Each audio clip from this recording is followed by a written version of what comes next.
Muita gente tem dificuldade em natureza e é comum a pessoa culpar as contas pela dificuldade que ela tem. Mas natureza, a parte mais fácil são as contas. Se você entender bem um conceito, a conta vem naturalmente. E eu sempre falo que para ir bem em natureza, além de você ver a teoria e treinar bastante exercício, você tem que entender como as coisas funcionam. E isso vai desde eletrodomésticos, como eles funcionam, até fenômenos da natureza. E bolhas são perfeitas para a gente entender vários dos conceitos que sempre caem no Enem. Porque para entender o porquê de uma bolha ser tão bonita, você precisa entender vários outros conceitos que agrupados vão fazer sentido para você entender por que em uma bolha parece ter um arco-íris, mas ainda é um pouco mais bonito, porque parece um arco-íris que se movimenta e brilha mais. Então hoje a gente vai falar sobre isso. A gente vai tentar responder as perguntas: o que é uma bolha e por que ela é tão bonita? E no processo a gente vai ter que falar sobre química, física, vai ter que falar sobre tensoativo, vai ter que falar sobre luz, vai ter que falar sobre ondas, vai ter que falar um monte de coisa que cai no Enem, isoladamente cada um dos conceitos. E se você conseguir sair desse vídeo entendendo mais ou menos o que é uma bolha e como ela funciona, você vai ter facilidade em várias das questões da prova. Então vamos começar. O que é uma bolha? Quando você era criança, você misturava um pouco de água com um pouco de detergente, colocava um arame em forma circular dentro desse potinho e assoprava. E daí surgia uma bolha. Então a bolha basicamente é formada por sabão e água. E sabão é algo que cai muito no Enem. Não na forma necessariamente de sabão, mas podem falar sabão, surfactante, detergente, tensoativo. Para a prova do Enem, vai ser tudo a mesma coisa. E você precisa dominar esse conceito, porque sempre cai.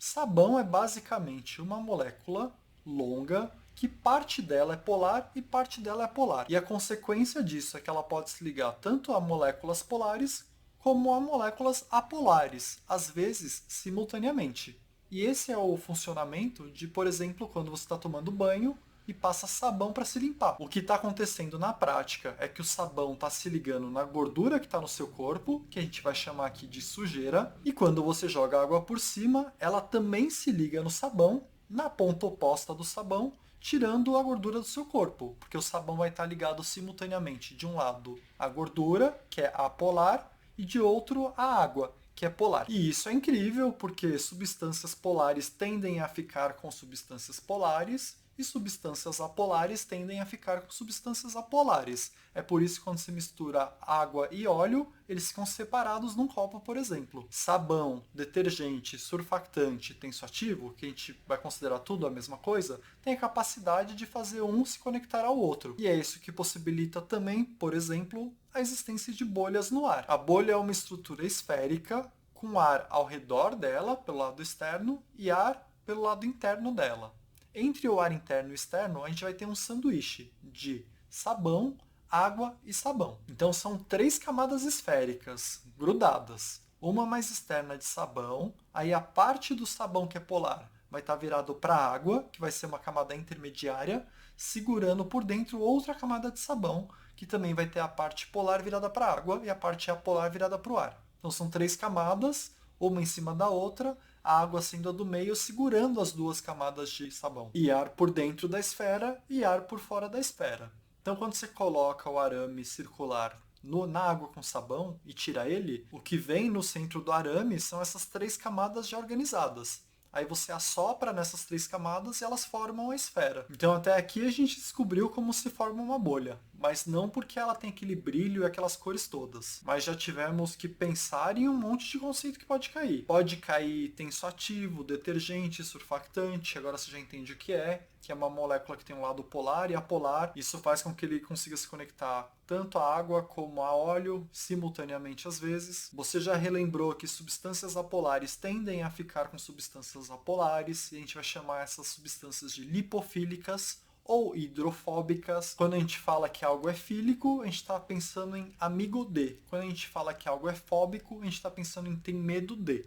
Então a água é hidrofílica, que é amiga de água, mas é ao mesmo tempo lipofóbica, que tem medo de gordura. Gordura, por outro lado, é lipofílica, gosta de gordura, e é hidrofóbica, tem medo de água. E sabão é uma molécula que é simultaneamente hidrofílica e lipofílica, depende da parte da molécula que você está lidando. E se você quiser evoluir um pouco mais em sabão, você pode aproveitar esse momento para dar uma olhada em química, em reações de saponificação, que são reações que formam sabão. E se você ver tudo junto, vai ser melhor para gravar, porque vai fazer mais sentido.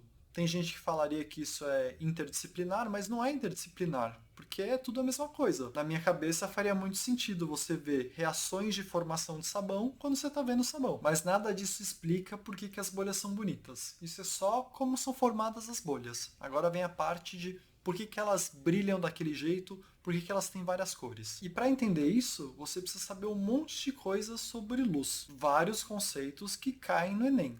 Você precisa entender que a luz é simultaneamente onda e partícula, você precisa saber um pouco de refração e precisa saber sobre interferência de ondas. Juntando todos esses conceitos, você consegue explicar por que ela tem várias cores e por que ela brilha daquela forma.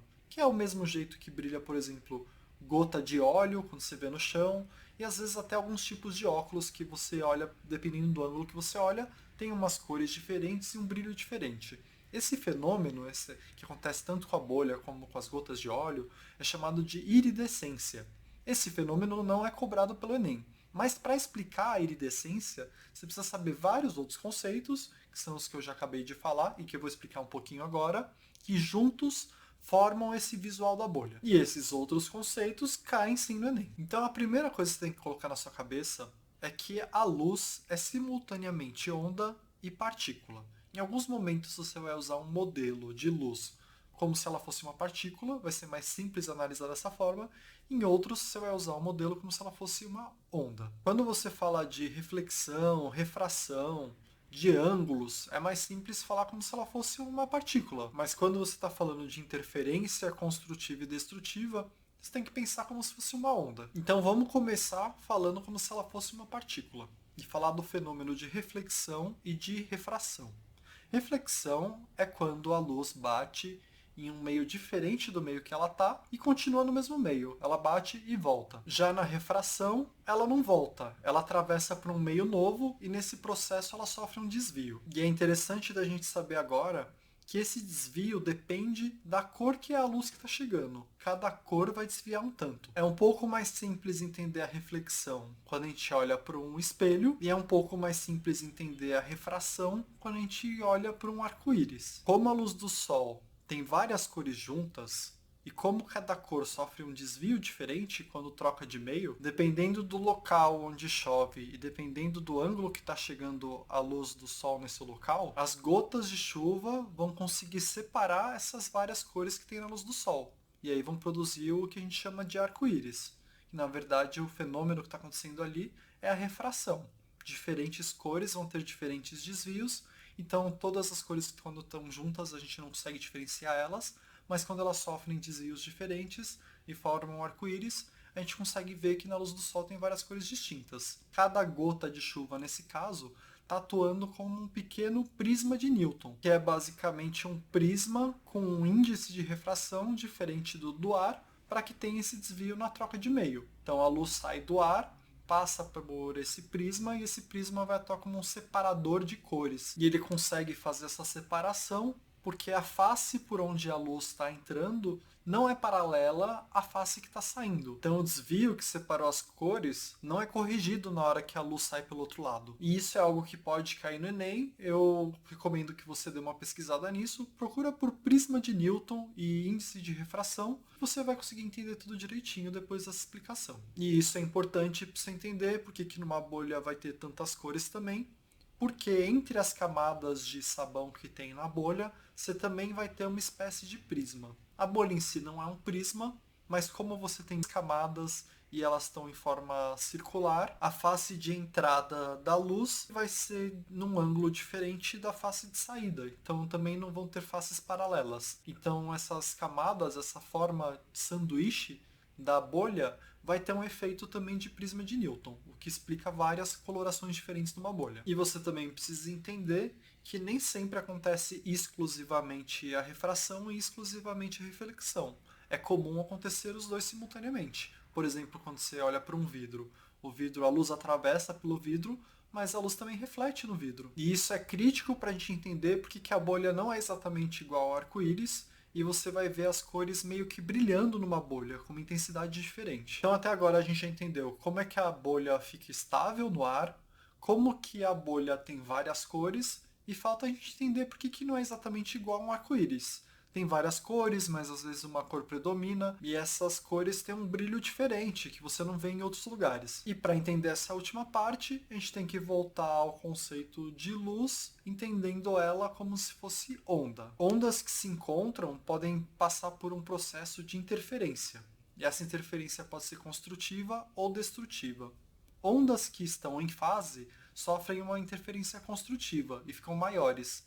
Ondas que estão em fase oposta podem se aniquilar. E os dois tipos de interferência vão acabar acontecendo numa bolha, porque a bolha vai ter camadas reflexivas. Como a luz vai chegar na bolha por vários ângulos diferentes e ainda vai sofrer a refração, que vai separar essas ondas, esses feixes de luz, as várias reflexões externas e as várias reflexões internas vão acabar se encontrando. E às vezes vai ter interferência construtiva e às vezes interferência destrutiva. As ondas que sofrerem interferência construtiva, e aí pode ser de uma cor ou de outra, vão ficar mais intensas.